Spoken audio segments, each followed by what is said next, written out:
So what we have here is a little, what I believe is a little one-man submarine, built in, we presume like maybe the 60s, 70s, but that's a total guess. We don't know if it's like home built or if someone's obviously commercially built this for something, which WA does have a rich history of submarines, but maybe it was just some guy in his backyard with his welder and stuff, and he's whacked together a submarine. We're not too sure, but this thing's in 4 different sections, which you obviously got your front nose cone, you've got your other nose cone thing, the main section, and then the back section, and then obviously it could be 5 sections because I think the back one is where the propeller goes into. If you look over here, there's a bit of a rust spot, so I don't know if that's where the propeller was meant to go, because if when you're in the inside of this thing, it does have a spot where a propeller could obviously, like a shaft could go through to maybe a propeller on the back end of this thing. This thing does like, I believe it's obviously made out of steel, and then fiberglassed over and then painted. This thing has been heavily stripped in the past. I believe the portholes would have had brass around them. Obviously a lot of the fittings that you're seeing on the outside, I'm not 100% sure what they are, if they're like some kind of like wings or something, so it can help the submarine go in different directions and stuff. But if this was like a home built job, the quality of workmanship on this thing, I believe, is pretty outstanding. So whoever has done it has been a pretty smart little fella, I think. But within saying that, I have tried to track down some information on this thing, which has led me to virtually nothing. So hopefully maybe someone that's watching this video might be able to point us in the right direction of what exactly we've got. And then hopefully we can restore this thing maybe back to its former glory. But yeah, but looking at the front end on this thing, like, I believe all these panels come off. So there's a bolt there, which doesn't look too fancy, but if you look here, obviously the damage, so that's fiberglass, which behind this is steel, and then that goes into like a chamber.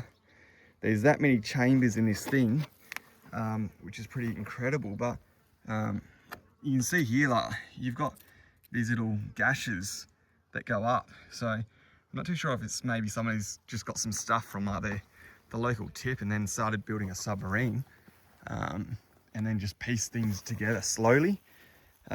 Another weird little thing is that there's actually down here, there's like a little chamber down here. So not too sure why, but that is what it is. You can see there used to be something around here, which I would believe this whole thing would have been a like brass, and that would have followed the other portholes on this thing. If you're looking down underneath this thing, you can see it has had some significant rust to the outer shell, or what I believe, not unless there was like a plate that went over this section. But as you come into this section, you can actually see there's actually a chamber, which is actually quite large. And then this chamber also leads into the I don't know, the cabin, if that's what you want to call it.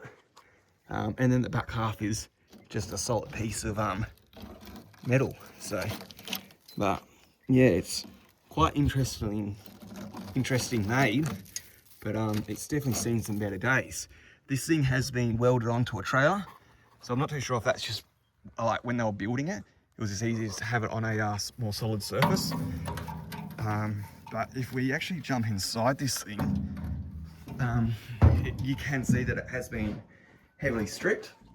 That section there is obviously the section we're just in, that was like the chamber. And then at the very front, obviously there's a hole. I'm not too sure what that's for, but that's obviously where your legs would go, like into this little section here. And then there's a fancy little Coca-Cola, whatever you would call it, like a little carton. That's a good seat. You see on the side, whatever this section was for, obviously that's on both sections. So not too sure what that exactly was, or like the main idea on that situation was. But if you go along this whole thing, there's that many hull penetrations, and that's all the penetrations that you can see on the outside. So whoever's made this, if it's commercially or some bloke in his backyard shed, yeah, it's been well done, I think. If you look at the back, obviously there's these little racks, I don't know if that held the engine, and then obviously in the back you can see that little circle. That would have been where the shaft went, I'd presume, with a propeller going on the outside.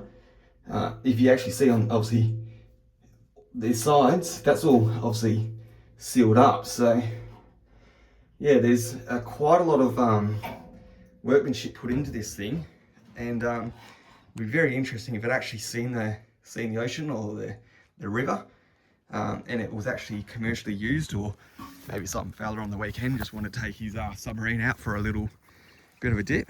But if you have any knowledge on this submarine or one-man submarines like this, please get in touch. We do want to restore it, but obviously we're kind of hitting a brick wall at the moment where we don't know exactly what it is, how old it is, how to restore it, or how to like get some blueprints to try and figure out what's missing and all that kind of stuff. I'm not particularly a submarine person, but when a submarine comes up on Marketplace, you can't particularly say no to it, because when does ever a submarine come available? Never. So it's like a once in a lifetime situation. The top of this anyway does obviously have a hatch. The fella I bought it off did state that he does have the hatch laying somewhere on his property. So fingers crossed he gets back in touch and provides that. It'd be cool to put like a little telescope thing coming off it. I reckon that would be absolutely awesome, like the yellow submarine kind of thing. But yeah, it's a little ripper of a little sub. It'd be cool to get it back in the water if that was a possibility. But I think it's got a long way to go. But I think firstly is trying to figure out what we've got. Maybe give it a bit of a gantry, like a bit of a wash, and figure out if we can find any markings or anything that's been left behind. And if not, then maybe the outer shell, which what we believe is fiberglass, maybe cut the old fiberglass off and apply some new stuff and repaint it up, and give this thing a new lease of life. But the overall question is, if it is usable, then that'd be absolutely awesome to get it out in the water. But secondly, if not, it makes a one heck of a garden art piece, I think. So if you want to stay tuned and share this video around, fingers crossed we can find someone that might be able to give us some advice on this thing, and maybe you guys can follow along for the journey of repairing it. I reckon that'd be absolutely awesome. Well, until next time, we'll leave it here, I guess. But yeah, well, fingers crossed I've got a little more information for you guys next time.